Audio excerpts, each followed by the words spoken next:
সকাল বন্ধুরা, তোমরা সবাই কেমন আছো? আমি ভালো আছি। আজ রথের দিন। ভোর আমি ঘুম থেকে উঠি, এমনিতেই রোজ উঠি। আজও ৫টা বাজে উঠেছি, দেখি পাখির একটা ডাক, কি সুন্দর মনোরম পরিবেশ।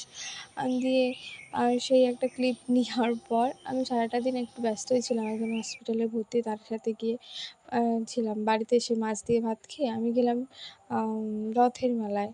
এই যে দেখো, আমাদের এখানে রথ বের হয়, তার জন্য ওইখানকার কাকিমারা, যেখানে রথ মানে যেখানকার রথ সেখানের কাকিমাগুলো এই একটা থিম ডান্স চালু মানে করেছিল। খুব সুন্দর, যেমন একটা গান, সত্যি শ্রীকৃষ্ণ মহাপ্রভুর গান শুনলে মনটা ভরে যায়। জানি না কার কেমন লাগে, আমার ভীষণ ভালো লাগে।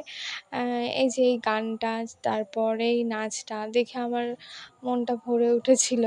দিয়ে পেছনে ছিল কীর্তনের দল, যারা মানে প্রভুরা কীর্তন করছিল মাইকে, সেটাতেই বাদবাকি যারা থিম ডান্স করে